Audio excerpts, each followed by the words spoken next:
2020. We're here for again, a so-called emergency meeting of the Newmarket School Board.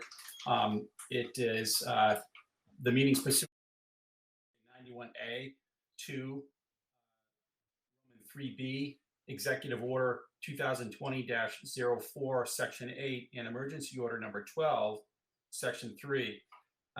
As we say at the beginning of all these meetings, if you're not speaking, if you could just put your mic on mute, that would help. Keeps the noise down so folks can hear clearly. Second thing, we should do a roll call when we start and say whether there's anybody present with us. This is Mike Kennison. There's nobody present with me. Elizabeth McKinney, there's nobody present with me. Kim Shelton, no one present with me. Gary Swanson, I'm alone. Amy Tilton, alone. Susan Givens, I'm alone. Jana Mellon, I'm alone.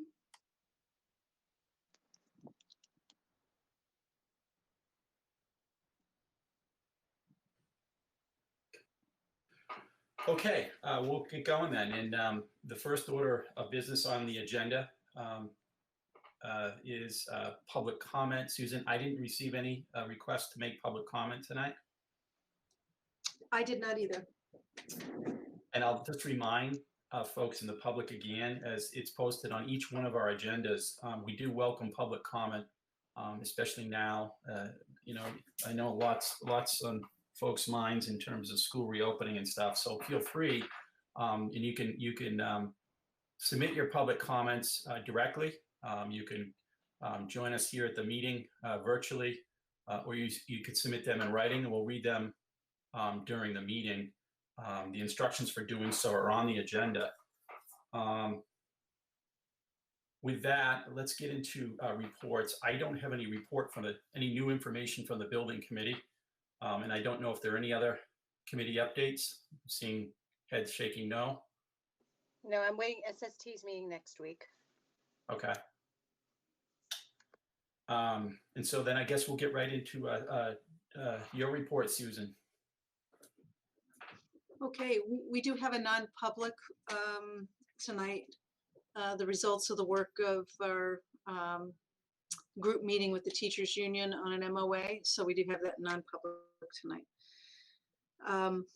So yeah, I apologize. Wanted to give a little update on our progress with school opening.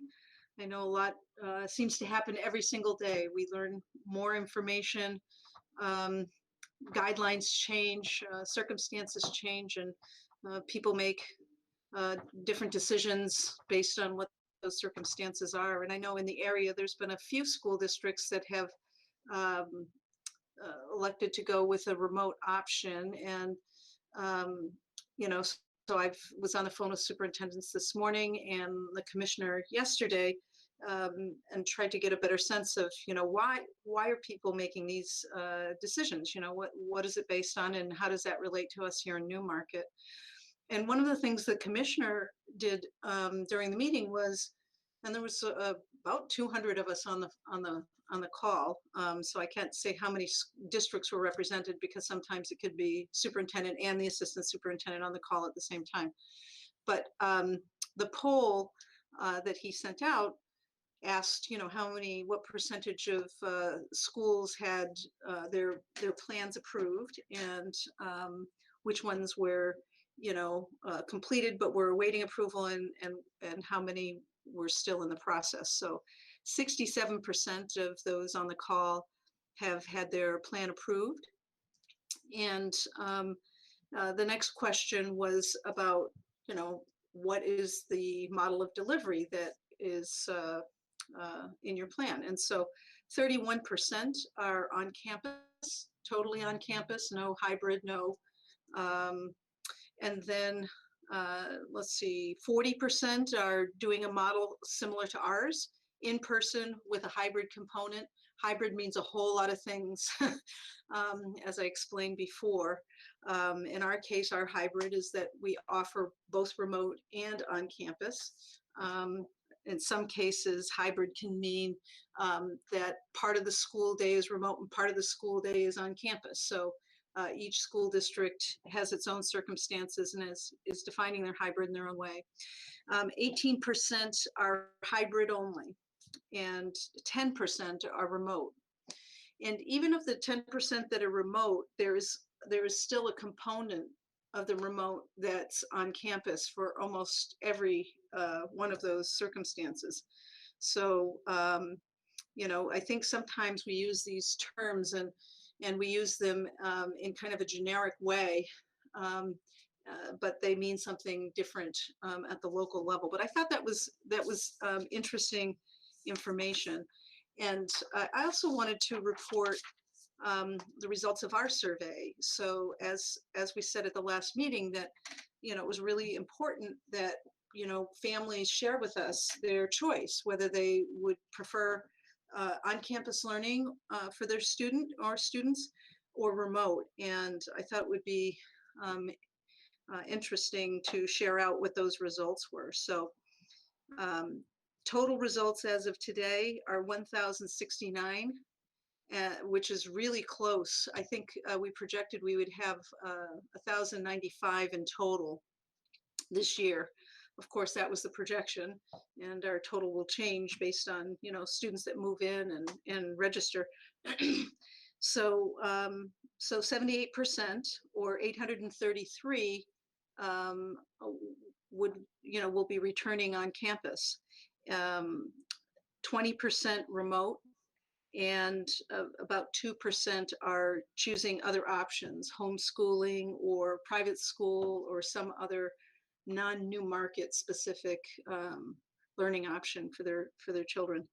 So, you know, these numbers changed a little bit from, you know, what we were seeing, but not significantly. So we were at 82% back in early June, and we're still at 78%. So I thought that, you know, that certainly will inform and has informed our work since then, trying to put together schedules, trying to figure out how to, you know, assign teachers, classrooms, students, the programming that we can offer in those two delivery models. So that work is, we're going fast and furious on, but it is really complex work. But we're making progress on that.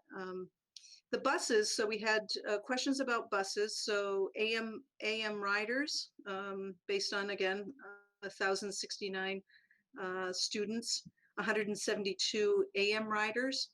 Usually that's 486. So only 35% of what typically would be riding are saying that they're going to use our morning buses. And then in the afternoon, that increases always, right?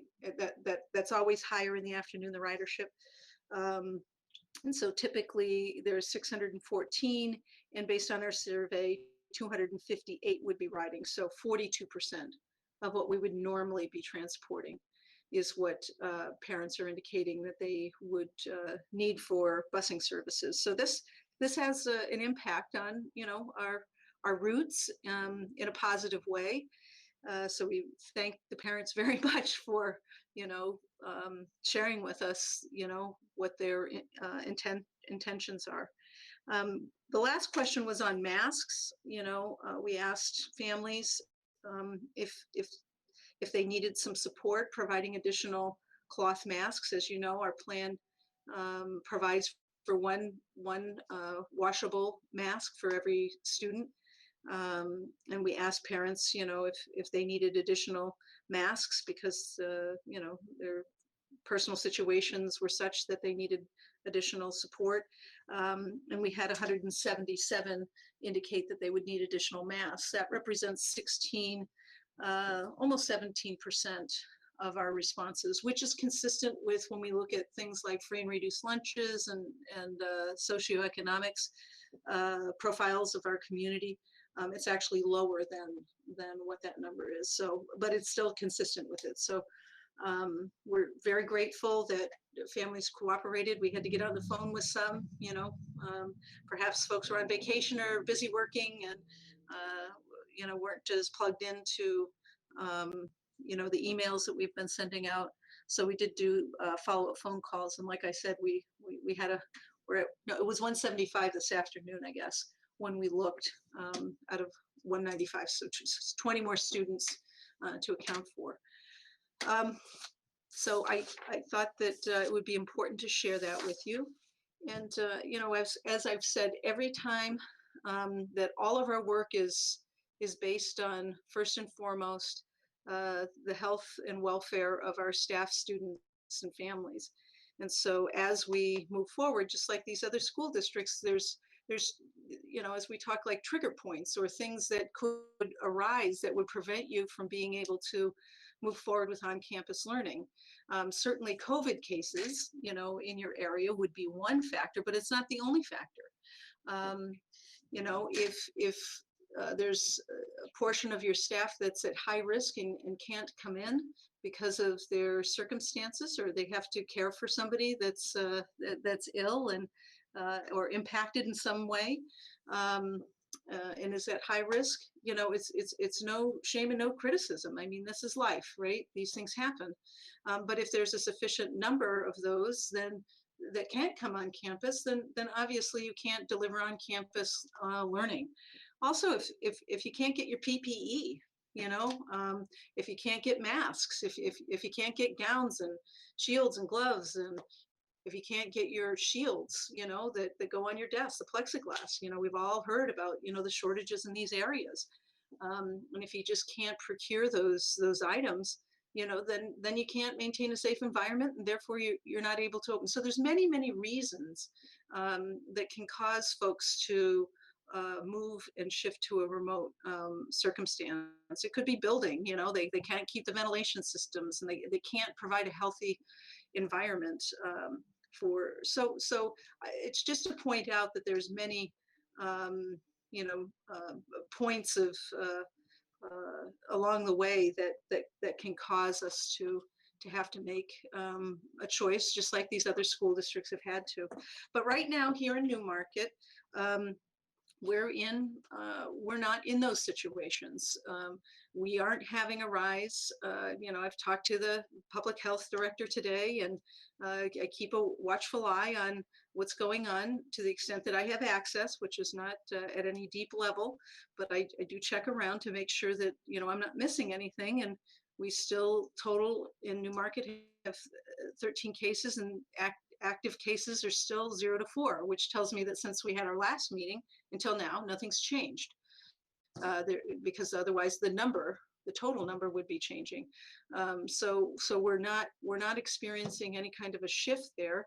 When we look at PPE, all of our shields have been ordered, and our masks have been ordered, and the gowns and gloves and all of that have been ordered, and we have ship dates that have been confirmed.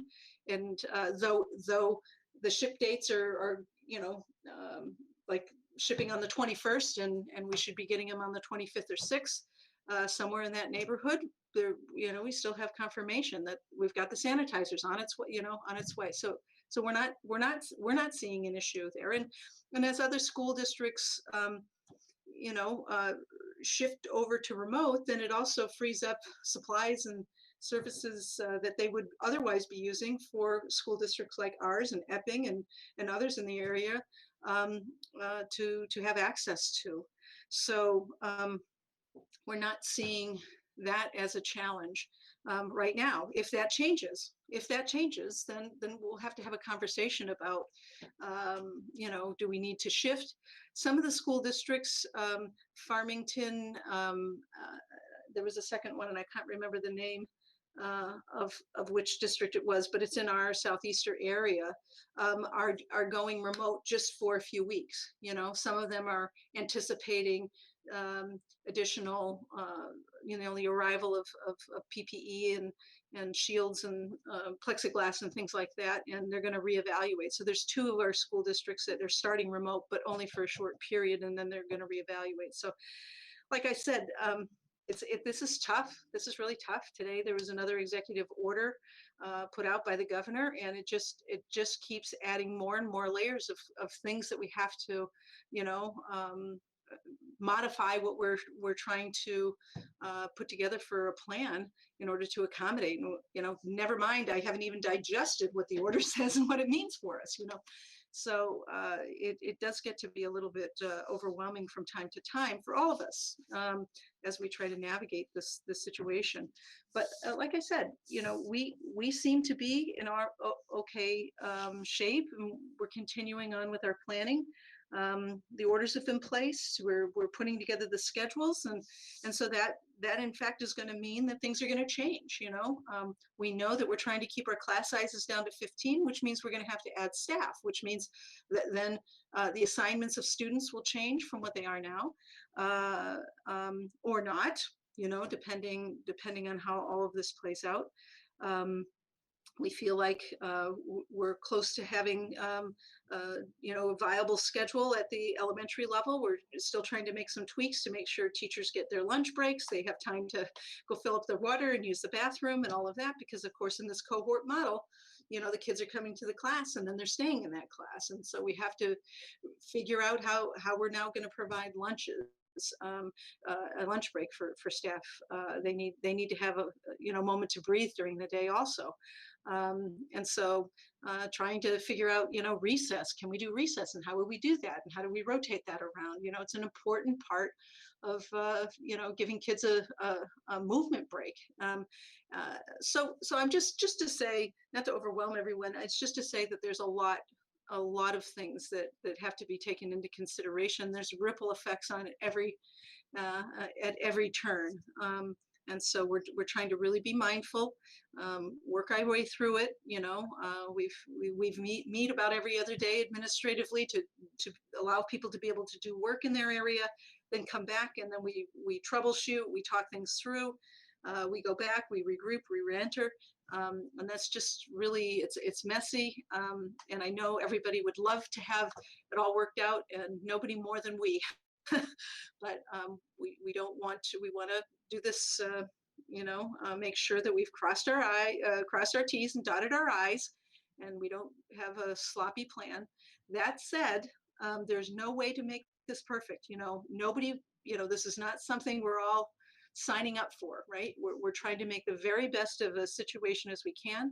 Our focus is on safety and providing the best learning experiences we can for kids, and supporting our staff as well. So those are really our goals and priorities, and we're going to do as much as we can, not as little as we can, for every child here.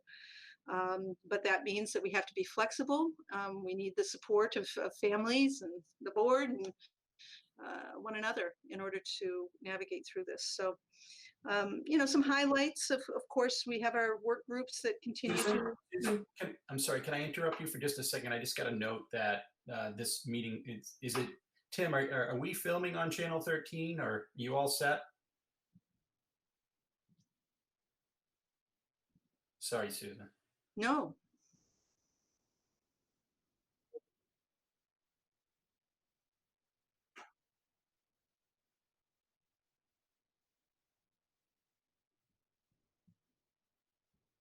Okay, so we're recording, it'll be played later. Is that the idea? Thanks, Tim. Sorry, Susan, go ahead. Okay. So just wanted to give you some highlights on some of the progress. So I did talk about operations and some of our work there, but the community student life group is, looking at senior privileges, everything.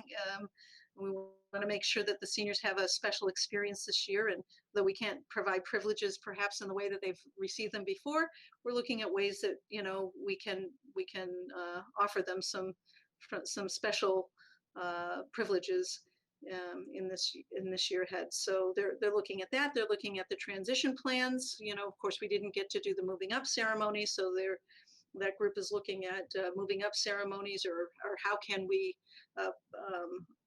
celebrate those accomplishments for the kids coming from the elementary school to the middle and from the middle to the high. And they're also keeping a keen eye on what's going on in the sports arena. This is another really challenging area.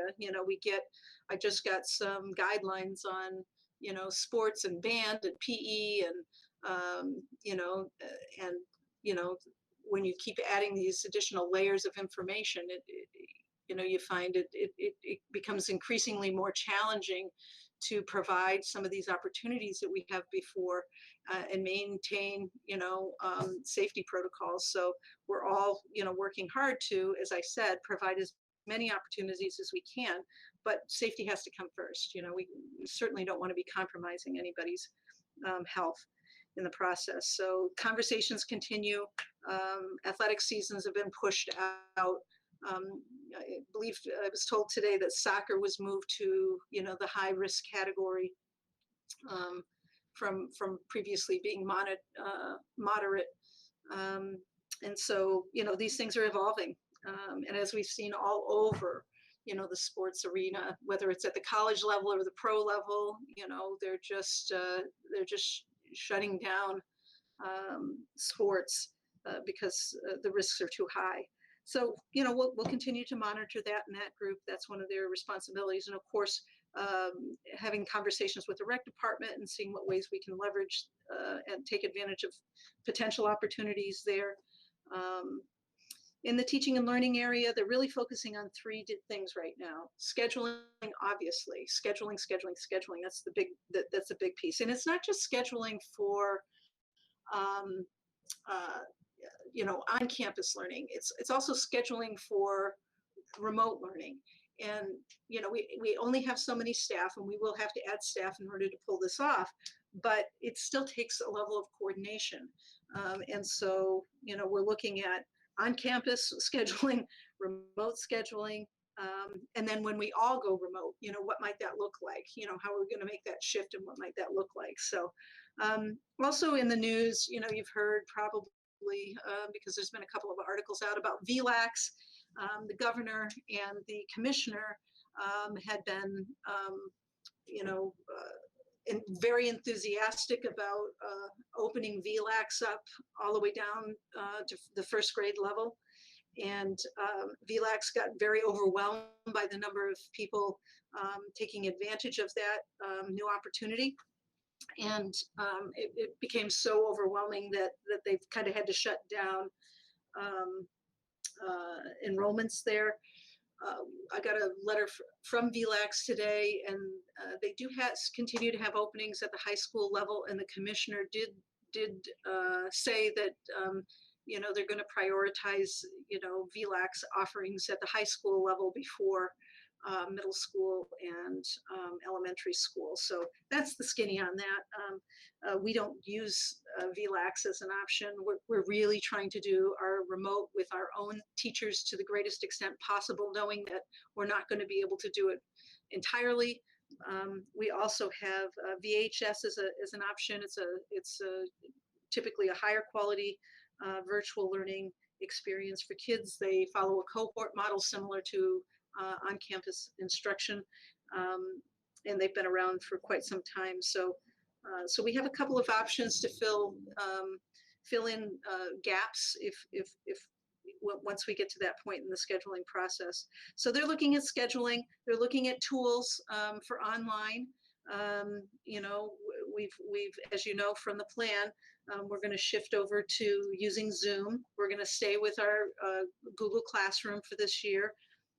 And our new assistant superintendent, who started Monday, is putting together professional development around those tools that integrate well with those, and planning for PD is the third tier of that. And she's working with that team to put together for the next couple of days, and not just the next the days prior to school, but on those Fridays, to continue to offer support and training on the use of some of these synchronous and asynchronous tools that can enhance learning for kids.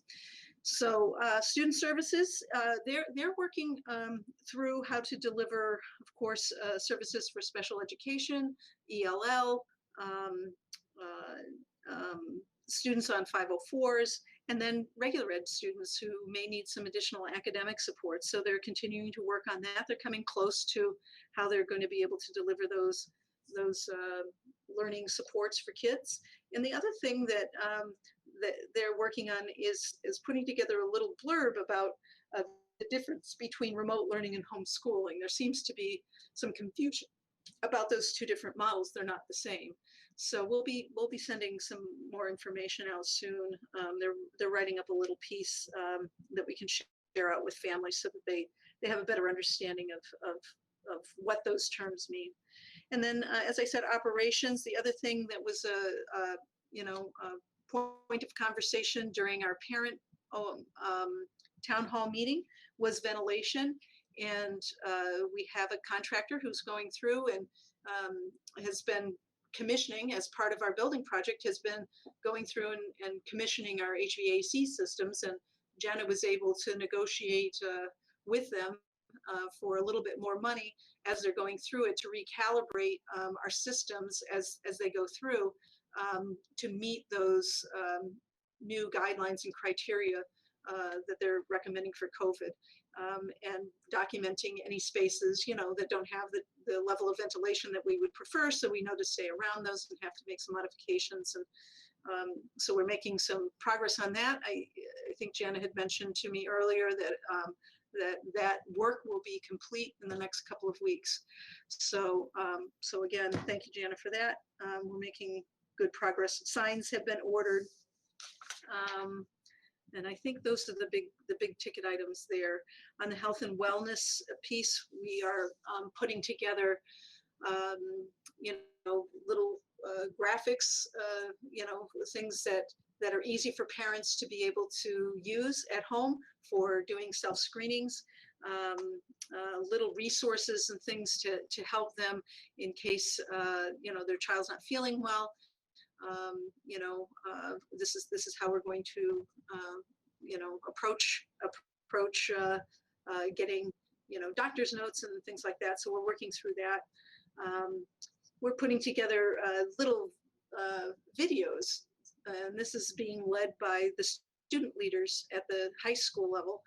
So they're going to be putting together little videos that we'll be able to send home that show what social distancing is, what it's going to look like here in Newmarket, mask wearing, what the classroom's going to look like if they're doing transitions at the high school, what that might look like. So it starts to give our families and our kids, a visual kind of peek into what this new normal is in our school environment before they arrive. So we'll be doing one on the screening. So they have a number of topics that they've identified.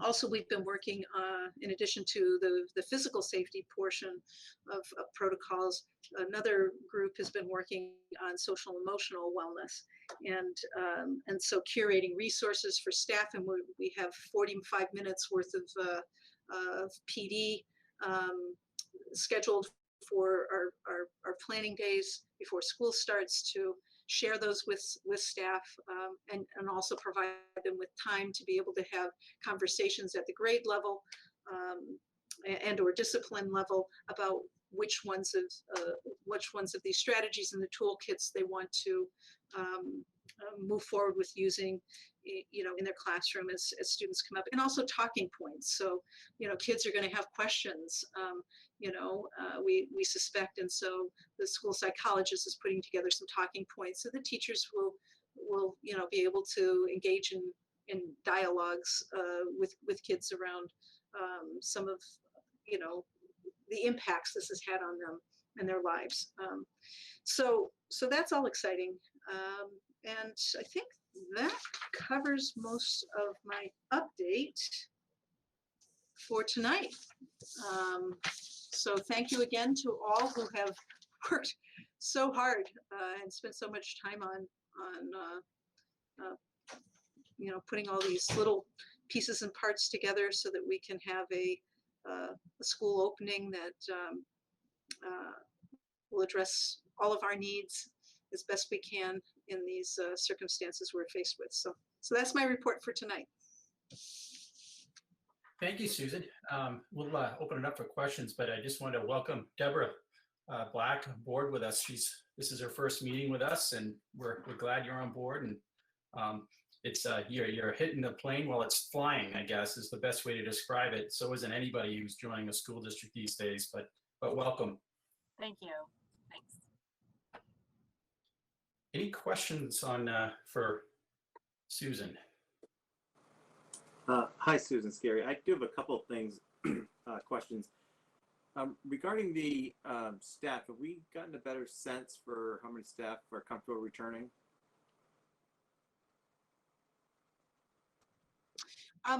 We have 9 that we're going to have to make accommodations for, and then there's some that have a preference. So we're not having a significant number, or at this point, that are indicating that they need accommodations. But that, again, that could change, as we get closer to the opening of school, but that's where we stand right now. We're looking at, of course, with 20% of our kiddos opting for remote, then there's a portion of teachers that are going to have to teach remote. So we're, it's not a perfect balance or alignment, but it's not, it's not like some districts are facing where that, maybe it being 20% or something like that. That would have a real impact, if a huge portion of your staff, especially if it was targeted in one particular area, in other words, it's not like it's nice and neat. So you have 9 that need accommodations, and there's 1 in each grade. It's not going to work that way. So we're that's part of the complexity of trying to schedule all of this is how do we make these, can we make these accommodations? And if we can't, what do we do then? So those are all the conversations that are taking place on our leadership team. And we'll continue until we can work our way through it.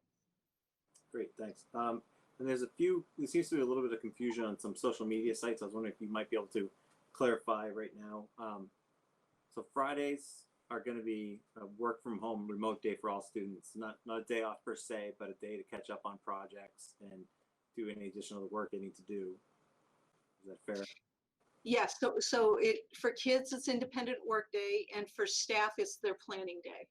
So as you know, Gary, because you're on one of the committees, that for the most part teachers have got to stay in their classrooms and they can't do their planning if the kids are there, so we have to provide them with an opportunity to be able to prepare, learning experiences, modify and adjust, based on what the kids' needs are, and certainly perform assessments, analyze the data, and make modifications there. So it's just a matter of, as I think Joanne said earlier, we have to be so flexible that maybe we can all try out for Circus Dole because we'll be so flexible by the time the year is over with.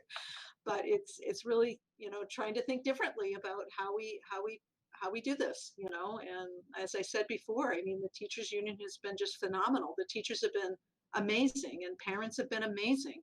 This board has been amazing. I mean, everybody has been working so hard. It's just it's really a wonderful thing, to see people come together. That's the other 2 quick ones. Remote learning will in no way affect any student's IEP. There was some confusion about that. No, some students on IEPs are opting for remote learning, but we still required to provide services based on their IEPs. I mean, we are going to need to meet with families and talk about what makes the most sense in this circumstance, and perhaps their children have different needs. Certainly we offered all students on IEPs comp services over the summer. Some of them took them and some of them didn't. And if they didn't take the offer of those comp services, then their students may not be in the place that we were hoping for when we planned on having them returned. So it may require some modifications to IEPs, but no, we will be, again, doing our very best to deliver on those commitments. And then lastly, sorry for taking over the whole conversation, but lastly, November, we do not plan on closing, but we may close if there's an increase in flu cases or COVID, obviously, or whatever. But there's no plan on closing at this point. It's just one person to be aware that there's the possibility that it may happen, and that's the typical flu season time. Yes. Perfect. Exactly. Thank you. Mm-hmm.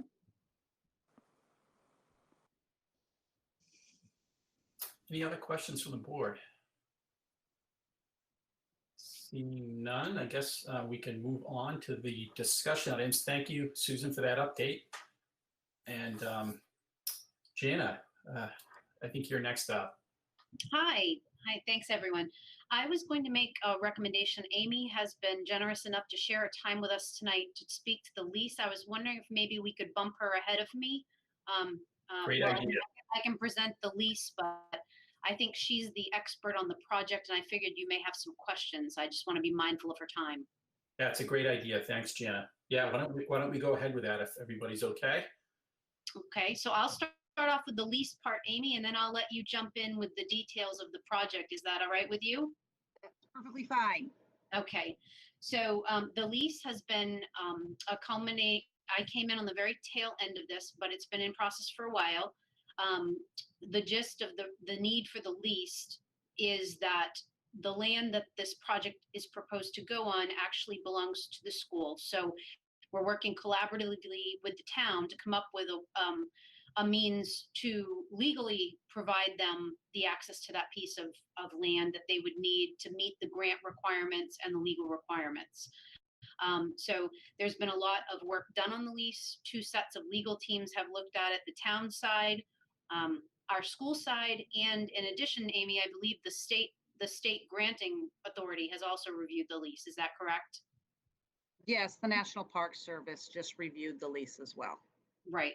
So it's as vetted as it probably could and should be. There was an addendum that we realized was left off. It had referenced an appendix in the lease, and that appendix was actually a map drawing. So that was included to you in email so that you can kind of see where that is. I think those of you who are familiar with the community probably are familiar with that parcel of land, but Amy can also, thanks, Amy. Amy can also speak to the markers that might be more identifiable to people that live locally in town as reference points. And unless you have questions for me on the particular lease document, I think at this point I'd turn it over to Amy to kind of explain a little bit more about the project, how it came about, and why it's important for all the kids and families in Newmarket. Thank you very much. Thank you all for allowing me to speak. Sorry, I just summer camp day, haven't left work yet, still in my summer camp gear. So this particular project is dear to me. I've been working for the Recreation Department for 23 years and running a successful summer camp program for all 23 years. And the one thing that this town lacks is a water source of any type, especially in the Leo Landrop complex. No pool, no real water area for kids to go play in. So when we had the opportunity to apply for the LWCF grant, which is Land and Water Conservation Fund, I did so back in 2018. And we actually put in for a water filtration splash pad as well as a permanent restroom. Some people just have been thinking it's a splash pad project, but it actually is both the permanent restrooms, which we all know Leo Landrop does not have, especially during sports games and so forth. We've been limited to porta potties for the most part. And then the actual splash pad, and we went with the filtration system, which is a little more expensive than what you see maybe Dover have, where it's just it drains into the system, because Newmarket isn't really water rich, and we've had droughts before. So really, we felt this was the one way to go that it would everyone in the community would benefit from.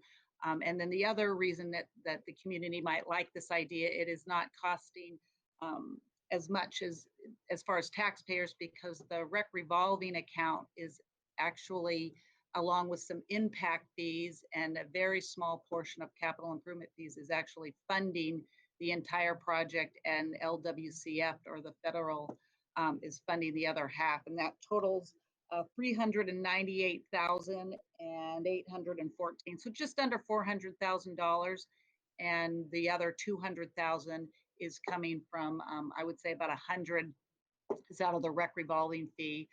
As many of you know, that the rec department has a revolving account, and all of the programming that we do and anything that we make goes right back into the town. And so this is our first big project to give back to the community. And we are, giving back to the school as well, because those permanent restrooms will be allowed to be used during the sporting events and so forth. And I do have a quick picture of, I didn't send it to you, but if you guys can see this, I don't know. Can you guys see that? Maybe, sort of. This is where the pad would be, right there. That's the permanent restroom. And during a sporting game, sports games, there's going to be 2 restrooms that will go out to the field, and then 2 restrooms that go into the splash pad area. So there's a total of 4 restrooms, and 2 of which are ADA, and they're all 4 singular restrooms. So they also could be used as changing rooms. So actually, in this COVID-19 world, the fact that they're standalone restrooms actually makes it a better situation rather than having one restroom with several stalls. So that's what is going to happen. And I know that back in 1975, the town and the school did enter into a similar lease with for this very same reason, using LWCF funds. However, that lease lapsed. And so this is an opportunity to re-up the lease so we can, again, use those funds. And then in 2017, Kim, I believe you signed a document saying on behalf of the school board that the school board would consider entering into a legal agreement. And this is really basically what this is right now. Does anybody have any questions? It's great to have this back again. Amy, as you said, I did sign that on benefit of the board because this is the first time those veterans on the board, those of us have heard of this. We're coming.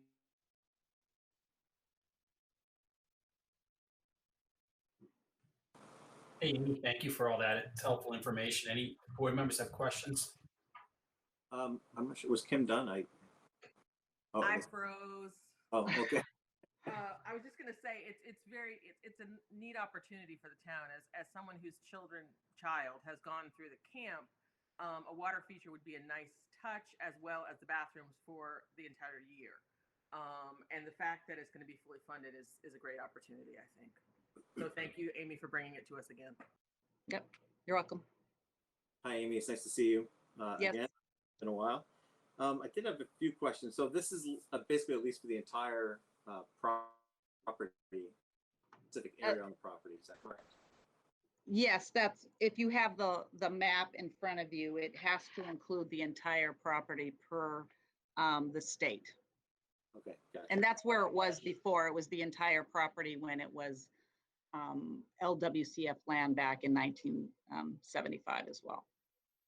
And then I just had a little bit of concern over the coverage, compensation, comprehensive and liability. 5 million certainly seems like a fair amount now, but I'm wondering in 15 years how that's going to be. And I realize it does say not less than 5 million. So I'm presuming that it could be increased, but I just don't know if the board has the authority to ask for it to be increased. And then I'm also curious about the comprehensive liability, how that gets decided. It sounds like the leasing and the lessor agree to an amount. I believe that William Tappan consulted with Primex as far as what the amount would be on that. However, I was not involved in that discussion. That was done between the 2 lawyers. I cannot speak on behalf of the amount, unfortunately. And then the other thing I'm wondering about is, it sounds like the lease, there's no contingency in the lease for total removal of the project, so that if when the lease expires, it needs to be turned over to the board or the school district in a functioning as a functioning system. And it just seems like 25 years or whatever, we may not want that there, and it may not make sense to repair it or keep it going. I think what would happen in a similar case as there was at one point some sort of, prior to my time here, there was equipment purchased and put there for using federal funds, as long as the department or the town agrees to put in something similar of entertainment value, is what I believe the state explained to me when I said, what if splash pads aren't the thing in 25 years? Then there's their understanding that we would replace whatever that is with something similar as far as recreational value. So for 5 years, there'll be some sort of entertainment thing there, and then It would be, we would need to replace it in some capacity of whatever it was before. I believe at one point there was, I don't know what was underneath there before. It was like a big log playground, and we replaced it with a larger, colorful playground, I think, at one point. great, thank you.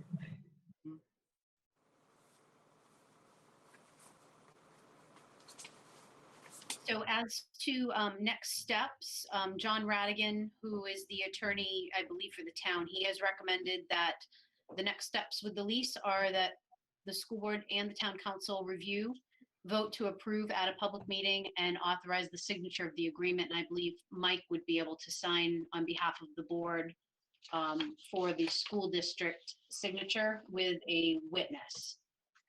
So that, I believe that's the next step. And I don't know the timing of that, whether you would like the town council to review it first before you sign, Mike, or I don't know if they have seen it yet. Have they, Amy? I know that it was passed around to several people, including the town manager via email. I do not know whether he has presented it to the town council. I'm sorry, I don't know that yet. Okay. So, both bodies will have to approve it, but, I mean, as a board member, I'm ready to vote on it tonight if the rest of the board is ready as well. I have all my questions answered. I know council's reviewed it, and I've reviewed it. We've all reviewed it.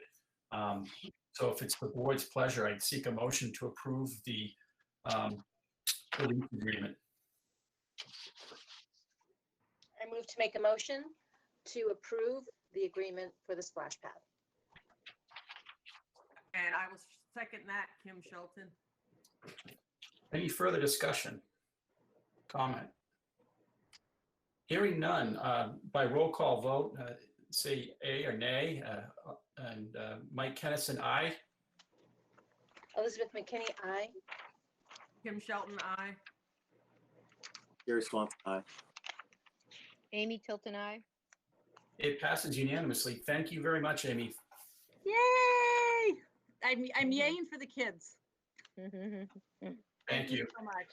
Thank you for coming, Amy. Bye-bye. Thank you for all that you do for the kids in our town. Oh, you're welcome. You can have them now. My last day of camp is tomorrow. All right, bye-bye. All right, thanks. And so next on is we had several donations. Susan, you want to go through those? Mike, I think Jana needs to do her COVID thing, expenditures. I You're I can do absolutely that right. at the end if you want. That's fine. No, why don't we get back in order? I was just jumping. I just saw donations and that I just couldn't help myself. Yeah, you always want to talk about the donations. So, well, that might be a nice ending to the COVID expenditures, actually, to end on a high note, right? So this request actually kind of had filtered down from the budget committee, and I thought it was a really good idea to kind of keep everybody in the loop as to where we're at. Before we get too far down the road, I just want to caution everybody. I know it's a big number, but don't get sticker shock just yet, because then we're going to talk about some offsetting revenues that we can use to address some of these costs. Of course, the goal being safety and the health of our community, our kids, our staff. we have to put forward unbudgeted monies because clearly nobody planned on COVID-19. So what you're seeing here on the third page of my document, which kind of is entitled COVID-19 Summary of Estimated Expenditures, you'll notice that they're kind of broken down to three gross categories. There's a general supplies category. There's IT, including equipment and software. And then there's custodial and maintenance supplies and equipment based on the building levels. So as you can see from looking at this, the larger component of that is the technology. I'm sure nobody's surprised by that. We have purchased prior to the beginning of this year, we had already purchased devices and Chromebooks for certain students. This purchase after July, I believe, gets us to the one-to-one goal of having a device per student all the way down to pre-K. So that's pretty exciting. As we all have talked about, we know at some point the expectation is that we will go fully remote at some point, and having these devices in place and having our students familiar with these devices puts us in a whole different category than we were in March, when we just ended abruptly without having a chance to educate kids about how to use them. So for the younger kids, we're looking at iPads because they have a lot of apps that are very friendly to those younger groups. And in the grades 1 through 2, they are touchscreen Chromebooks, which are kind of a nice stepping stone between our Chromebooks we use with our older students and the iPads. They have some functionality that's helpful and friendly to those younger students who might not have the dexterity to negotiate a full Chromebook. So that basically it comes down to, and we have some software as well. We have to have these devices imaged, of course. So that comes down to a total of $140,748. When you look at that, you'll notice that the lion's share of that is still encumbered. That means that it's either in process and hasn't arrived, or it could mean that it's arrived and we just haven't paid for it yet. But in this particular case, they have not yet arrived. Some of the supplies that you'll see when we talk about those, some of those actually are in-house and we have them. We just haven't cut the check yet. So it won't come off the encumbrance until that transaction happens. So the next largest tranche has to do with just general supplies needed for the schools. Some of the big ticket items in those areas are the desk dividers, or otherwise known as the sneeze guards, the plexi dividers. Those things alone have come to almost $30,000 to outfit enough to make things safe for our students. We have tried to offset some of that cost by being creative in the way that we're using our furniture, as we talked about last time. And you'll see a donation further on. The Bedford district has donated 73 elementary school desks to us, which are used. That will allow us to have some flexibility in how we could move our classrooms around. It's not perfect, it's not ideal, but it does allow us to distance people whereas some of our table configurations don't. So we're trying to be as creative and use our facilities to the greatest capacity that we can. And as I think I mentioned to you, we're in a very enviable position here in Newmarket because you've just completed, for all intents and purposes, some pretty impressive building projects. And those spaces are really coming into play right now and providing a great benefit as we look towards bringing our kids back. The third section is the custodial supplies and the maintenance equipment. We have some equipment on there. You probably have heard of them. They're called electrostatic sprayers. They work akin to a paint sprayer. They have a backpack. We put a disinfecting solution in them. The huge benefit to those disinfectant equipment pieces are that one custodian can sanitize an entire classroom in roughly 5.5 minutes, as opposed to if somebody is in there with spray and wiping down desks, it takes a whole lot longer. So that's the good side of it. The bad side of it is because they're so efficient, they're in great demand. So those are some of our items that are on back order. I'm calling on them every week. I'm sure they're very, very tired of hearing from me. But to get updates from the suppliers and from the producers on those pieces. We have moved ahead with as with most areas of the operations, with an alternative, a not as great alternative, but an alternative all the same. So we are looking at arranging some custodial training in the next couple weeks from one of the suppliers that provides us with some of our chemicals, our disinfectant chemicals, to just provide the custodial team with a refresher course on the proper way to use these chemicals to ensure disinfection in the event that we have to go with manual methods as opposed to using the new equipment. And I don't have a date for that yet. Dave Creasy is going to be working on scheduling that and finalizing that tomorrow. But we felt that that was a good alternative to provide an extra layer of insurance in case things that we're hoping don't come in time. So all told, between what we have today, and you'll notice I ran this on 8/11. I was waiting until the last possible minute to get the last possible PO in for you to give the most updated numbers. It comes to a grand total of $268,285.78 at this time. We have a few more things that we may need to do. Susan alluded to the HVAC work that we're looking to have done. We had an initial estimate for that came in quite high, and I was able to work with our commissioning agent to gain some economies as he's already going to be on site, to see if we could still achieve the same goal, but perhaps at a lower price point. So that's probably in the neighborhood of another $15,000 that we'll be incurring to do that, but it will be very thorough. He'll be going through the building piece by piece. We'll wind up with operational documents at the end that tell us exactly what was done in the settings. He will train our staff on how to adjust things going forward and what things to look for. He will look at each piece of equipment and tell the district exactly precisely what filter is optimal to use in that piece of equipment.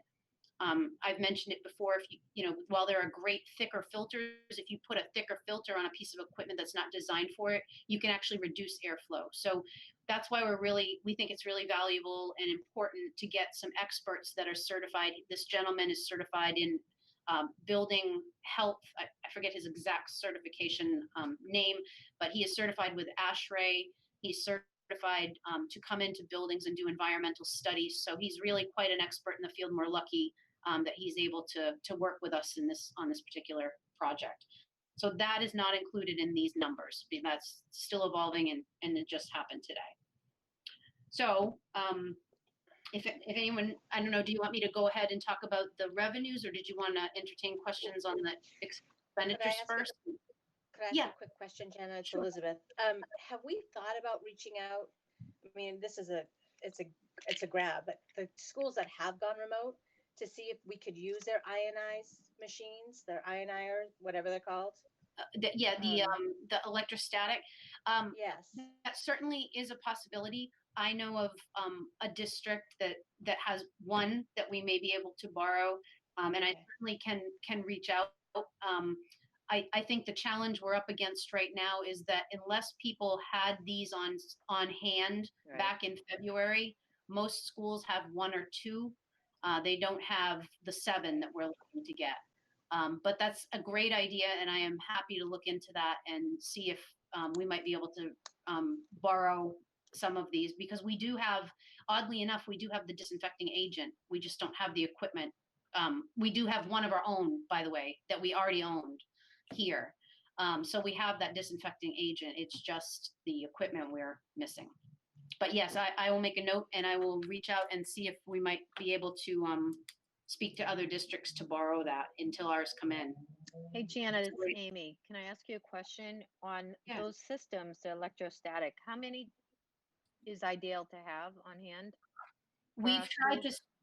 I think it depends very much on the size of your school and the layout of your school and what types of equipment. What type of furnishings you have. For example, if you have an auditorium with soft, cushiony seats, it's a great tool to use there, but you may need to devote one piece of equipment just to that auditorium, because it's going to take a lot of solution and a lot of time to do that. But in a typical classroom that has desks, chairs, and is basically an instructional place, as long as we can get most of the clutter out of the rooms and things that are hard to disinfect out of the rooms, it should be relatively quick. We're hoping ideally to have one for each of our custodians so that they will have one with them on their carts as they do their cleaning. Obviously there are places that they will still have to dust. It won't solve issues like that. And washing floors it won't replace that, but it would be really for the surfaces and the high touch areas and other areas like that. Okay. Thank you. You're welcome. So any more questions on the expenditure side, and then we'll get over to the stuff that's going to make it sound a little bit better. The image of the Ghostbusters crew just came to mind. Yeah. Maybe we should get some shirts or something. That's right. Fantastic. Make it I fun. like it. Thank you for that. Any other questions so far for Jana? Okay. All right. So now on the other side of that coin, that very big number we just discussed, there are two distinct funding opportunities that we're looking at to offset some of these costs. They are very different from one another. I'll talk about the first one, which is the more limited of the two. It's a Homeland Security grant. It's a FEMA grant administered through Homeland Security, and it's called a Public Assistance Grant. The model that's used is it comes down through the state. It's actually federal money, but it comes through the state, and you have to expend the money on the front end, but then you would submit your reimbursements to the state, and they would reimburse up to a 75% split. So we're still responsible for 25%. Earlier this year, there was guidance saying that you could not use any other federal source of funding for that 25%. You had to use local funds, but they had applied for a waiver, and I received guidance today in writing that we are now able to use additional funding should we have it for that 25%. So for example, when we move to the next item that I'm talking about, the ESSER grant, we may actually be able to submit to both grants to recoup 100% of the cost of certain items that are eligible, which is good news. So basically, the HSCM grant is really geared more towards emergency responders, towns, shelters, those kinds of places. And there are certain things that don't apply to schools, but there are many items that do. PPE, all different kinds of PPE, disinfection services, communication in that some of our signage that we're putting up as like a public guidance about washing hands, instructing people about how to stay well. Those kinds of things are all eligible under this grant. So we've been tracking things very carefully in this district since last March, I believe. Well, I think we put the accounts in May, and then we backfilled, but we have been tracking them very carefully so that we can run a report and we know exactly what we put in which area.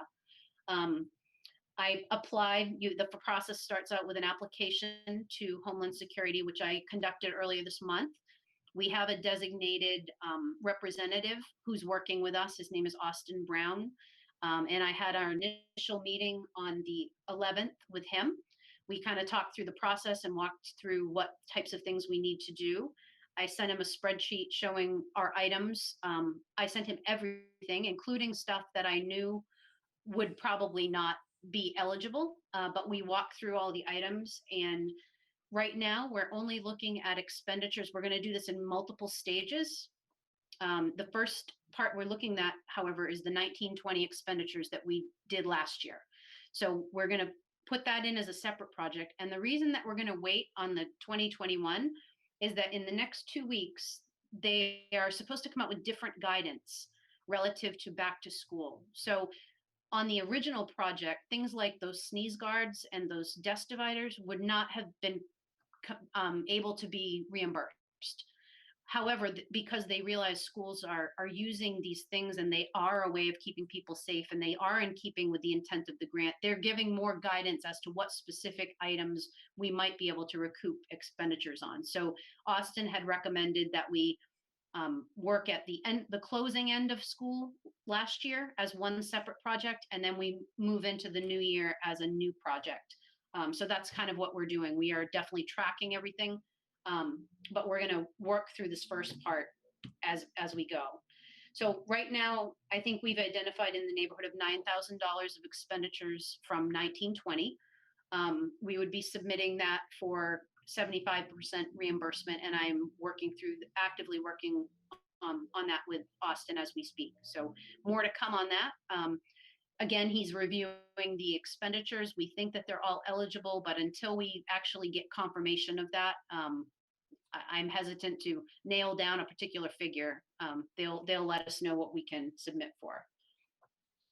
So that's pretty exciting. The one thing that was a little concerning to me and a little odd, there is no end date for applying for this grant at this point. However, they have a deadline of October 3rd, 2020 at this time for completion of the work. So I'm not sure how those two things go together. And I questioned that, and he indicated that he did believe that the date of October 3rd was something that was established when the grant was established last spring, that they do think that that date will move, but that guidance is still forthcoming. So that's one of our ways that we can recoup some of the costs. We also have the ESSER grants, which is through the CARES Act, it came down through the DOE. We have been awarded $108,728.42 that can be used to offset eligible expenditures. The nice part about this grant is we have a lot more flexibility with it. This is the grant that we can put some of the technology expenses against. We can still put PPE against it. So what I'm working with Deborah right now, we actually looked at taking our desk dividers and breaking it up so that we're going to try and put 25% of the desk dividers into this grant on the assumption that the 75% is going to come from Homeland Security. So we're really trying to work the two projects as closely as we can and walk our way through how we're going to use this to maximize what we can get back from all the different sources.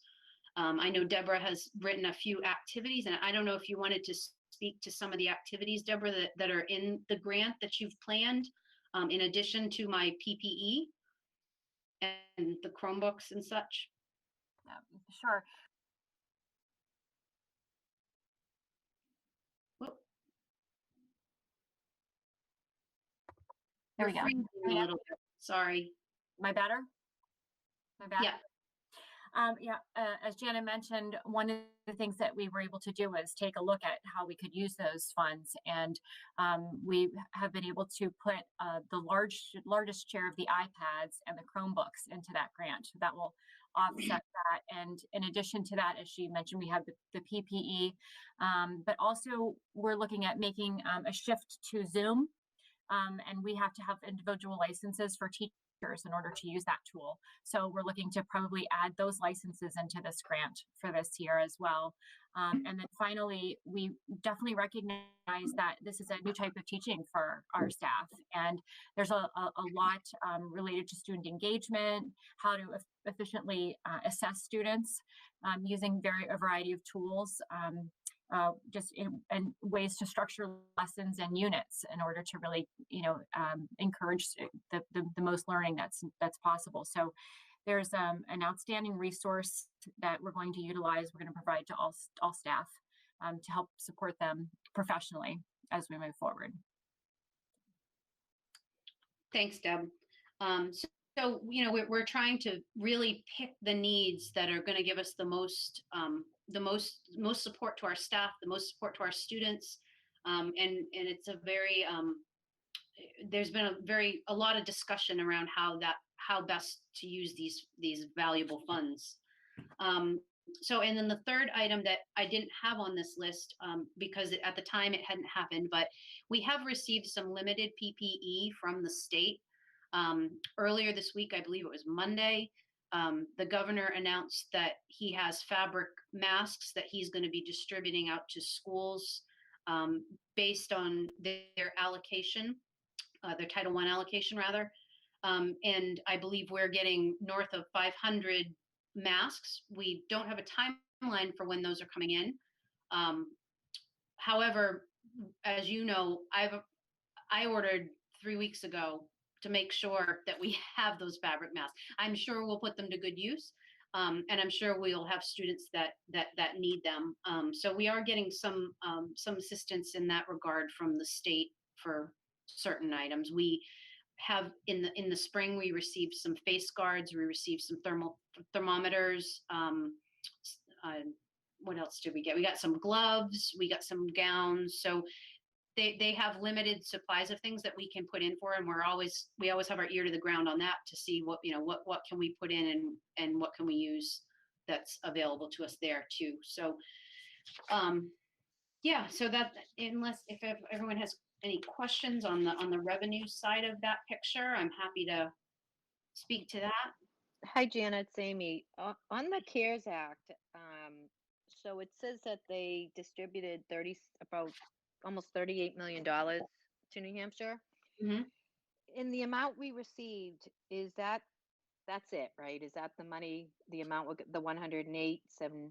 Yeah. Is that all we're gonna get? That is it for this district. And it's, And how did? Oh, sorry. Go ahead. oh no, I was just going to say, and it's interesting because someone, I think it was in a recent thing on TV, I saw our U.S. Department of Education person saying that nobody's tapping this money. Like, there's all this money, nobody's tapping it. Well, there are some really good reasons why people are struggling to tap this money. Not the least of which is that they've tied it to our registration on the system of award management, which is something typical, like defense contractors participate in. And, it's not something that schools typically participate in, but there's quite a process to register. And by throwing every school district into this pool where we now have to apply, register, get a SAM number, you have to have a DUNS number, you have to have all this stuff, which really isn't something that a lot of schools are set up to do. That's the reason people aren't tapping this money, because we submitted a letter on June 8th to change our the chief principals on our SAM account to the system of award management, because the people that used to be there were no longer with the district. And I'm still waiting to get confirmation that they received my letter and that we can change our entity name so that I can re-register. And I keep calling and they say it's a very, very long process. It's a very long process. So that's some of the frustration that you don't hear about in the news, is a reality for us in schools. And Janet, it's not just public schools, correct? It's now private, charter schools, anybody can tap into it. I believe so. Yes. And they used a formula to allocate. I won't pretend to understand that formula, but I think it's similar in nature to what they do for Title I. There is a calculus where they add in need and demographic and all sorts of different factors in there. But that was my next question. Yeah, we were just told what we got. It wasn't something you could request an amount for. And typically, private schools and charter schools don't receive Title I, correct? I'm not sure about that. Deb's nodding. She may have something to add about that. The way it works is that we have to reach out to the schools that are serving any of our students for Title I. We didn't have to do it with us, but typically each year we find out if they're kids that live in Newmarket who maybe are going to a parochial school in Hampton. And if they are there, we reach out to the school and they can receive or choose to receive or not receive those funds. And we do have a school, for example, that I believe we gave them 3 or 5% last year of our Title I funds, but it's a very small amount. But if you have private schools if we had had a private school in district, we would have had to have shared those funds, but we don't. And Deb, correct me if I'm wrong, I believe there is also an equitable services piece in the ESSER grant too. There's an activity that we have to fill out, which is for other, private schools in our district, correct? Yeah, my understanding is the difference is that with the ESSER grant, they have to, it actually has to be a school in the Newmarket community. Whereas with Title I, it can be any school that's serving students from our based on need. Right. Yeah, so that is all my report on the COVID expenditures and revenues. Certainly, if anyone has any other questions, I'm happy to take a stab at them. Amy, did you have a second part? No, you're all set. I'm You're- good. She answered good? it. It was about the allocation of our money that we received, but she answered it. Okay. Anybody you. else? Well, Jenna, thank you very much for all that. I know you're a one-arm paper hanger these days, so we really appreciate you taking the time to get us up to speed. Well, you're welcome. And I again, I want to support, say that your support has been absolutely incredible. I am taking very careful notes and tracking all of these expenditures because I do want to bring a full report to you for your meeting in, in the fall that's going to outline the items that were over our bid threshold, as we talked about before, and why we had to act on them so quickly and all of that. But just, we are tracking them very, very carefully, and there will be more coming on that. So thank you. So Elizabeth, you said you were alone. Now you have an animal. Never alone. I think we're good. He's been screaming outside the door for the last half hour. He can't wait for the donations, which I think is next. Susan. Yeah, so the first donation Jana mentioned, she's a very thrifty gal, and we appreciate that. And she was able to work out with Bedford a donation of 73 desks. They were looking to purge their inventory, and she scooped them up for us. So thank you very much. So this first donation is the acceptance of this the 73 student desks that we have been able to acquire from Bedford. The second one is a donation of $100 from the generator connection to the robotics team. And of course, our robotics, for the most part, was not able to proceed with their season, and nonetheless, they were able to, get some donations, and this was one of the vendors that was generous enough to provide us with that. So that's before you, $100 for robotics, and then a donation of $125 from Kelly and Daniel McGraw for the junior senior high school class of 2024 to donate for class field trips. So those are the three donations before you tonight. That is for $125. So that's it for donations. Okay, thank you, Susan. I know it's a little out of order, but we still have them on our mind. We of course have to approve all donations, and I would thank each one of those generous donors. It's really neat about the desks too. It's cool that districts are helping each other out through this. So greatly appreciated from Bedford, and they'll be in our minds as well. So I would seek a motion to approve the three donations. So move my. Seconded, Gary Swanson. Sorry, Gary. Oh, no. Thank you. So we've got Kim made the motion, Gary seconded. By roll call vote, all those in favor, please say aye. Mike Kennison, aye. Elizabeth McKinney, aye. Kim Shelton, aye. Sorry, cut out. Was there a discussion point? I just noticed the date on one of the checks was quite old. On Actually, two of them. you have a keen eye. Yep. Those were things that were donated through the student activities. We have reached out to both of those individuals, or that company and that individual, to ask, as those didn't get deposited, they were found in amongst some things as we were cleaning some things out.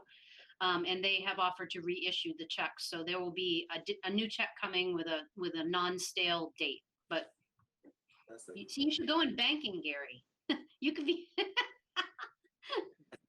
Amy got that and mentioned it to me. I give credit where credit's due. Thanks, Gary. All right, I don't even know where we are now. We had a motion. Approval. Oh, Did so it- Gary's cut out. next. Gary's next to approve. Oh, had we already done? Gary, We are did you and vote. I? You Yeah. need to sorry, vote, the audio. Gary. Gary's aye. Aye. Gary Amy Swanson. Tilton, aye. Okay, thanks everyone. That's approved unanimously. And then the next item we have up is the job description changes. So we have been working, as you know, being flexible and trying to think about how best to support staff and students during this unusual time. And you all are aware that we've gone to this 4-1 model where we have 4 days of direct instruction in on-campus instruction. And then on Fridays, it's the planning day. And so in order to be able to better coordinate curriculum assessments, communication, and all of that, and support our new staff, we have taken and reimagined what was previously called a teacher leader and the mentoring program, and we've kind of merged it into this concept of coordinators. So it's actually a cost neutral plan. It's just taking and identifying what our needs are going to be in the upcoming year, and then creating the job description around what our needs are. So I'll let Deb walk through this, as these are folks that would be under her supervision in the upcoming year. So Deb, do you want to walk the board through this job description and how that's going to help us support teachers and kids? I'm happy to do that. I also want to say thank you again. I'm really pleased to be able to serve your community, and I'm looking forward to working with all of you. So the whole kind of concept behind this, certainly, this is no reflection on the people that were the team leaders or the mentor leaders. They were doing a fine job. It's really just kind of looking at redeploying some of these resources in order to meet our current needs, which really are around, making sure that we are starting to articulate a coherent curriculum, and that we're aligning our curriculum to competencies, and that we're working to develop assessments that will be related, and then eventually, adjusting our reporting, the way we report students learning. So in order to do that, we really need to have focus on content areas and at grade levels. So, as you work on a vertically aligned curriculum, you need people at each grade level. And certainly in content areas, you need people who are experts in those content areas. And so I think in the past, what we've had here, my understanding is that you had a lot of people who applied for these jobs were doing great work at them, but the representation wasn't always met at each level and at each grade level. So we want to make sure that that's happening. We also really want to ensure that we are efficiently looking at our data. We use NWEA, and we have lots of information from the state when we take our state assessments, and then we have a lot of local assessment data. So we really want to put protocols and practices in place whereby at each level and content that we're really looking at how students are doing and engaging in database decision making. That will inform our work as we move forward as well. And as we move into this remote platform, we want teams to be able to work collaboratively to create a repository. These are things that, I'm struck really by the fact that in some ways, as much as this is difficult and stressful, we've been, operating as schools under an industrial model for a very long time. And this is actually forcing us to be innovative and to try some new things. And I can absolutely foresee that a lot of the things that we're doing and that are going to come out of this remote learning will be things that we'll use, going down the road. These aren't things we want to just touch and leave. And if it's good work, it's worth keeping. So we want to be able to be very thoughtful and organized as we create these repositories.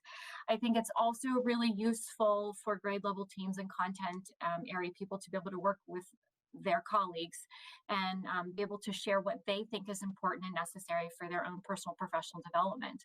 It can be very different, and we have to make sure that we're differentiating adult learning as well as what we're doing for students. So this gives everyone a platform to be able to do that. Essentially that kind of really covers the primary objectives. One other one would just be really around mentorship. It's always best and advisable that if someone is being mentored, they're being mentored by someone who has the depth of knowledge in the area in which they're working. So people can support those individuals in their areas for our new teachers and people entering our system, hopefully, eliminating some attrition and keep people. And at the same time, then I can work with those folks as well to make sure that we have a really strong, powerful induction program that gets teachers ready to go when they arrive and supports them really in their first 4 years, because our teachers don't move to continuing contract until year 5.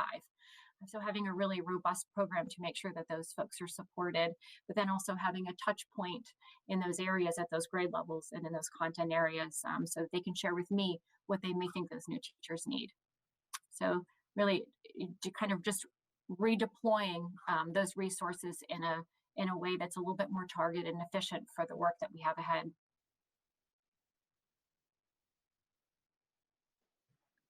Deb, this is Amy. Can I just ask a question? So Yes, Amy. this position is volunteer, obviously, correct? Exactly, and they always have been. So Okay. we'll be looking for people to apply for these positions, and it may be that a school administrator may need to reach out even Mhm. at a team and say, gosh, we really would love somebody from 5th grade, or we really would like somebody in the applied sciences to. What if the take this experience role. level is not in that certain grade level? What do you do then? Do you? I think it'll depend upon that person's level of competence. And they apply for this as well? They'll have to apply. Okay. Yeah. And when it was the teacher leader program before, what was the stipend then? Do you know? My understanding, and speaking with Susan, it's been a robust 4 days.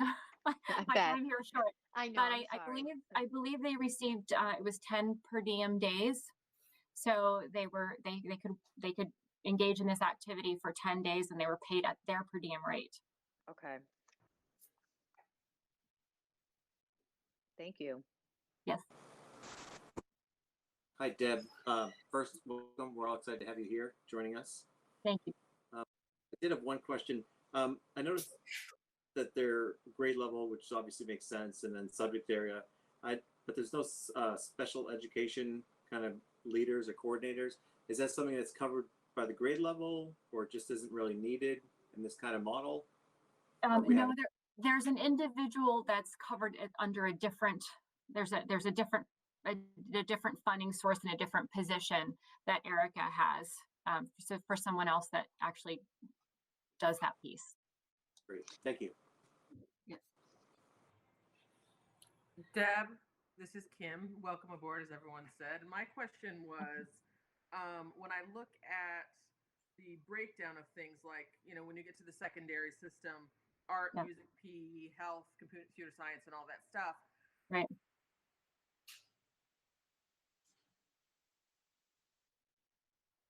She froze. I lost you there for a second, Kim.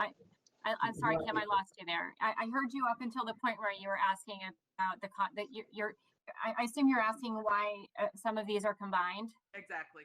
Yeah, so we had a lot of conversation about that. A lot of districts actually have academic dean models, And they generally are even within oftentimes your program of studies, those courses and departments are grouped together. Okay. And so that's generally a structure.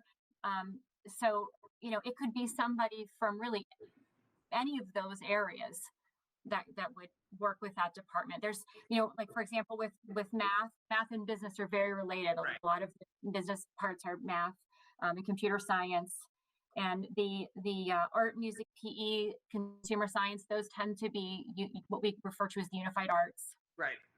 and they have similar issues and concerns.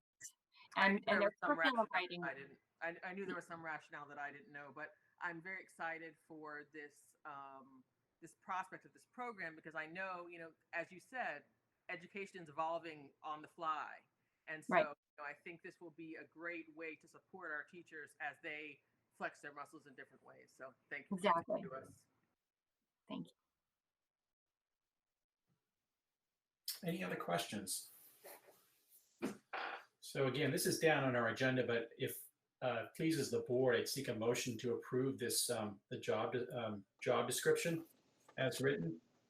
So moved, Gary Swanson. I'll second it, Elizabeth McKinney. And if there's no further discussion, let's do it by roll call vote. Mike Kennison, aye. Elizabeth McKinney, aye. Kim Shelton, aye. Gary Swanson, aye. Amy Tilton, aye. Okay, thank you. That motion is approved unanimously. Thank you, Deborah. And I have lost my agenda. What do we have next up? Public minutes. Public minutes. From the 28th and, I'm sorry, from the 23rd and the 28th. You guys have a motion to approve the minutes, public minutes and non-public minutes of July 23rd and 28th. So moved, Amy Tilton. Is there a second? I'll second it, Elizabeth McKinney. And I noticed one change on the non-public. The word negation is used. It should be negotiation. Okay. That was on the 23rd. I didn't have any other edits. I didn't I- either. I noticed on page beginning with Gary Swanson asked whether without the ability to transfer funds, they're limiting themselves to their spending or their ability to collect grants, which could be collect for FEMA money. Okay. Any other? And then on the, not sure which minutes these were. Let me check. And I believe it's still in the 20th. Authorization to sign OPM forms. And there's looks like it should be Deborah Black and Jana Mellon. Should be in, not just the letter N, but in, I-N, superintendent's absence. And then on the emergency, the public meeting on the 28th on the first page talks about the NHAA, and it just says NIAA. So NHIA should be Yes. correct to NH. Yep. IAA corrected to NHI. And that was it. Any other edits? Hearing none, with those amendments, all those in favor can say aye. Mike Kennison, aye. Elizabeth McKinney, aye. Kim Shelton, aye. Gary Swanson, aye. Amy Tilton, aye. So those minutes are approved unanimously. We are down to, I think we're 5. number 5, acceptance of resignations. Susan. Yes, so we received a resignation last week from a math teacher who I do not know. She was on a leave this year, maternity leave for this year, child rearing leave. And she was scheduled to come back, but her circumstances changed, and so she has resigned. So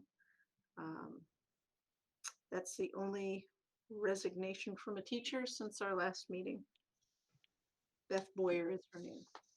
Thank you, Susan. And I seek a motion to accept that resignation. So moved. Amy Tilton. Second. Swanson. All those in favor, please say aye. Just first of all, thank you, Beth, for your service while you were here, and good luck in your future. Thank you. Mike Kennison, aye.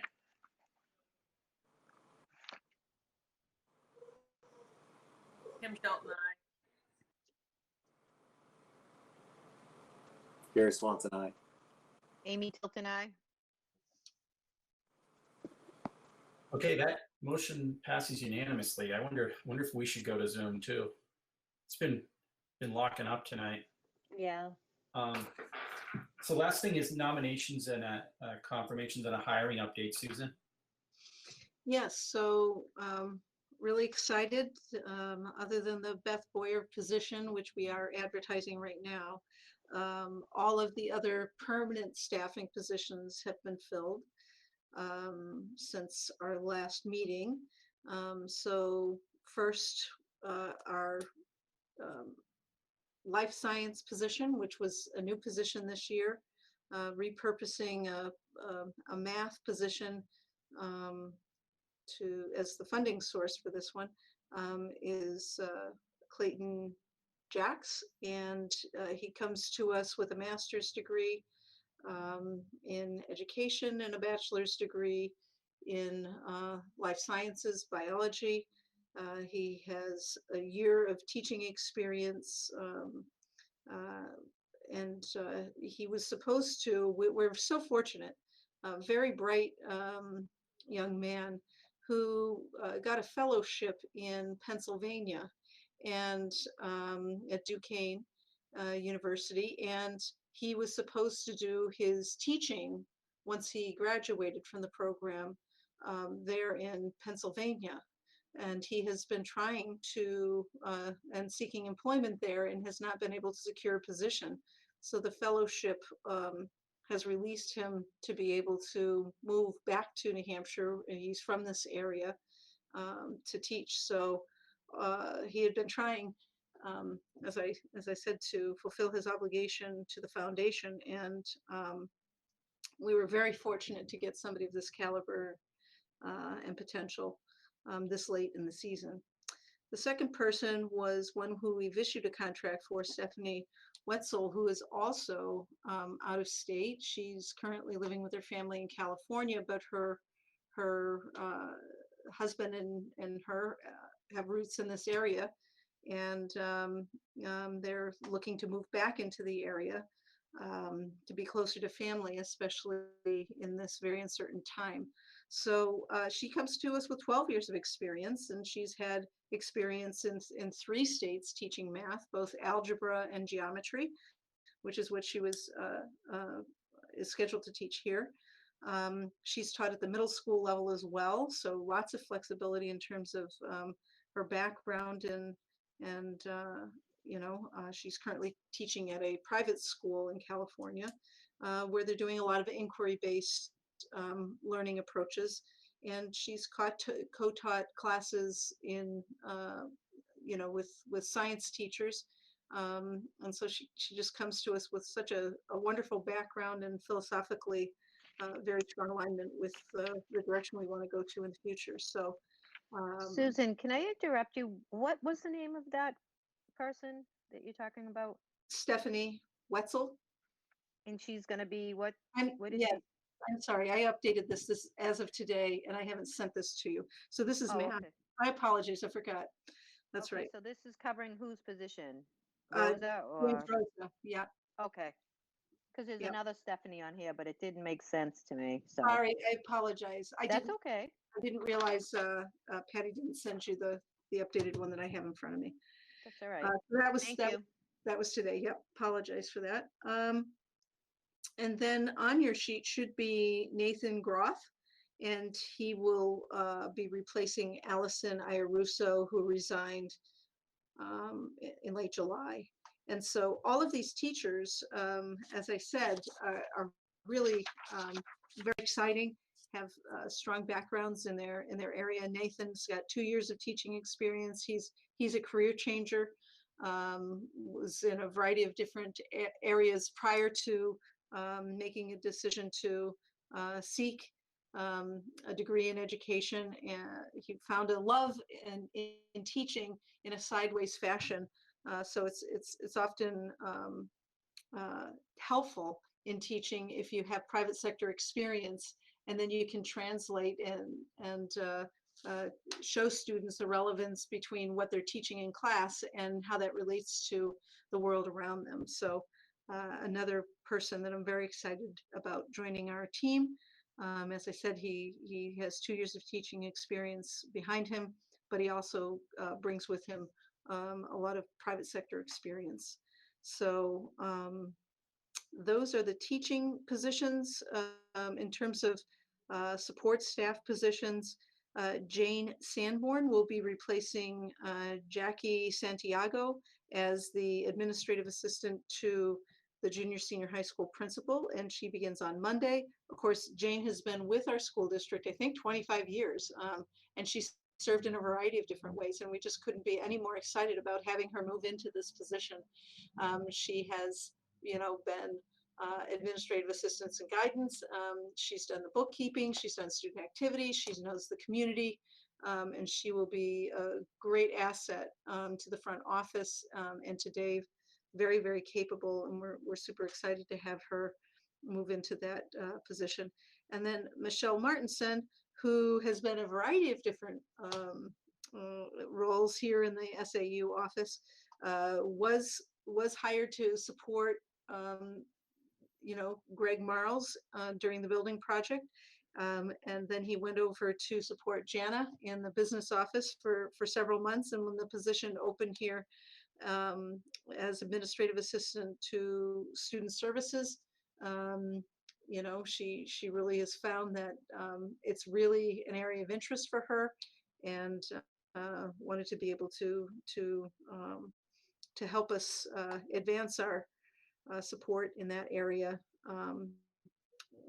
So we're excited to have her come over. So we'll be advertising to replace her as in Jana's position as administrative assistant to the business administrator. So those are all the changes in the short couple of weeks. We have lots of ads out right now for some of the hourly positions that had previously been on hold. So you can see that's been updated to say advertising for many of these positions. It's that time. I'm going to open school, and so we've got ads out for that, and for 1-year teaching positions to help support our on-campus and remote learning in the upcoming year. So that's the update on hiring. Susan, I have a question on the 1-year teaching positions. How many of those are we trying to fill? At the elementary school, we'll need 7 teachers. So we have posted internally, and there are some certified teachers that are paras and tutors that perhaps will apply, we suspect. So we'll be able to make a shift there for some positions. And then we'll likely need a couple of staff members from outside. Elementary school teachers, there are a much greater pool of candidates for those positions. So we posted that, I think, on Tuesday when I returned from vacation, and we have applications coming in pretty steadily for those positions. And tomorrow morning we'll post for core teaching positions at the junior senior high school level. Those can be a little more challenging to fill at this time. If we can fill some additional positions there, then it limits, perhaps our need for VLAX or other virtual options to fill electives at the junior senior high school level. So, and again, math can be sometimes challenging, but we do have a couple of applications that came in since Stephanie that might be good fits for those. So we're feeling optimistic that we'll get those filled, but if we could get 4 core teachers at the junior, senior high, and the 7 positions at the elementary level, then we feel, pretty comfortable that we'll be able to keep our class sizes down to the 15 or under and provide a pretty strong educational program for kids at all levels. Okay, thank you. Mhm. I would just add that too, that the replacement for the SRO is underway too. The PD is handling the hiring of that person. Are there any other questions on that? Susan, do you need a motion from us to approve those nominations? Mike, I think you've been confirming the appointments at the meetings when I present them. So Yep. I would say yes. Okay. So there we go. Can I have a motion to confirm those positions or nominations? So moved. Gary Swanson. I'll Is there- second Elizabeth McKinney. Is there any further discussion? We say thank you a lot here, but you can never say it enough. With all the other planning that's going on to get these interviews done, and they're usually multiple, and usually, they come when you got to fit them in, so it's not always, easy to fit them in schedules when there are multiple people interviewing all of these folks typically. And, once they're hired, you have to get the paperwork done. So there's just a lot of work behind the scenes, and we're only seeing the fruit of it, I guess. But I would just thank folks, everybody who's involved in doing that. And we're getting great people, obviously. And, that's on top of all the work that everybody's doing. So thank you, Susan, and everybody on your team. Any other comments or questions? Yes, thanks, Susan. It's great to see all these new hires. Yeah, we're very, very excited. We're very excited. We've got a good crop of teachers coming in, and to marry with the good crop of teachers that we have here. So it's exciting. If there are no other questions, let's take a roll call vote. Mike Kennison, aye. Elizabeth McKinney, aye. Kim Shelton, aye. Gary Swanson, aye. Amy Tilton, aye. So that motion passes unanimously. I think we've come to the end of our agenda. Susan, I understand that we will go into non-public. Yes. And can you remind me what the high-level nature of the issue is, so I quote the right section of the statute? Yes. So Kim and Amy and I have been meeting with the teachers union on an MOA, and the MOA was ratified by the teachers late yesterday afternoon, and so it's before the board tonight. So we wanted to review the memorandum of agreement with the board and take the action to ratify. So actually, that places us into a non-meeting because it's a collective bargaining issue. So let's do that. So Susan, is there another link that we should go? Yes, I did send. Hopefully, I'm having some real technology challenges, but I did send you one just as the meeting was started. Great. Okay, so let's go to that, and we won't come back into public. So I would seek a motion to adjourn. So moved, So Kim moved. Shelton. Or I'll second it. Oh, sorry. I'll third it. So Kim made the motion to adjourn. Elizabeth seconded. All those in favor, please say aye. Mike Kennison, aye. Kim Shelton, aye. Gary Swanson, aye. Amy Tilton, aye. That's unanimous. Good night, everyone. Thank you. Bye-bye. Thank you.